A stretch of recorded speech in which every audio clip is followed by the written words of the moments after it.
Você acha mesmo que a sua intolerância vai nos fazer abaixar a cabeça? Existe uma pergunta que todos nós deveríamos fazer.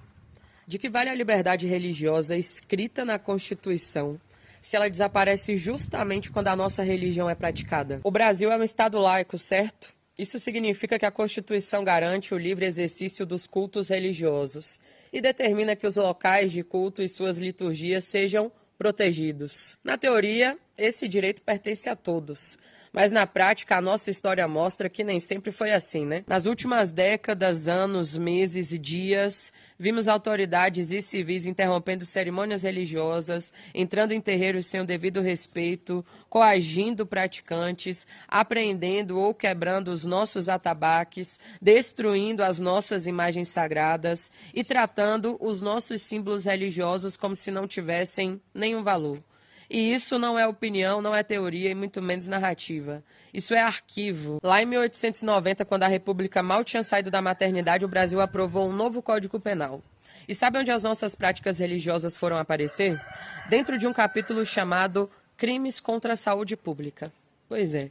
O Estado dizia que determinadas práticas espirituais representavam um problema para a sociedade. E o mais irônico é que, enquanto chamavam o Exu de demônio, ninguém estava preocupado em criminalizar quem inventou o Capitão do Mato. E você sabia que existia uma coleção dentro do sistema chamada Magia Negra?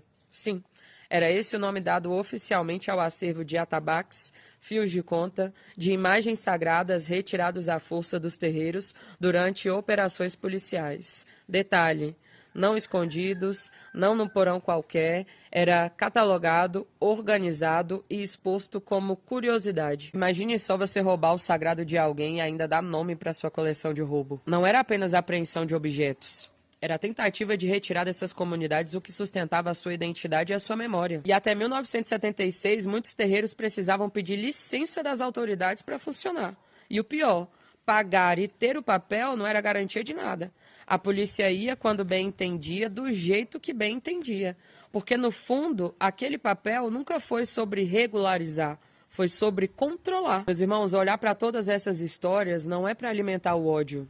É para entender o porquê determinados acontecimentos ainda machucam tanto. A nossa Constituição hoje, no artigo 5º, diz que é inviolável a liberdade de culto e que o Estado tem obrigação de proteger esses espaços. Bonito no papel, só que enquanto isso nós vemos autoridades chutando portas de terreiro como se a tabaco fosse arma e padê fosse droga. Para quem conhece a história dos nossos ancestrais, tudo isso desperta uma memória coletiva de um tempo que existir já era motivo para ser perseguido. E aí eu pergunto, né, como que um país consegue escrever na própria Constituição que a liberdade religiosa é inviolável e ainda permitir que tantos de nós tenham medo de exercer esse direito? E só mais uma coisa, a existência de todos nós candomblecistas, umbandistas, juremeiros, quimbandeiros, batuqueiros, tamboreiros, mandingueiros, catimbozeiros, filhos e filhas das mais diversas tradições de matriz africana e afro-indígena, somos sim a maior prova de que nossos ancestrais venceram a tentativa de apagamento. Eles sobreviveram à escravização, à perseguição,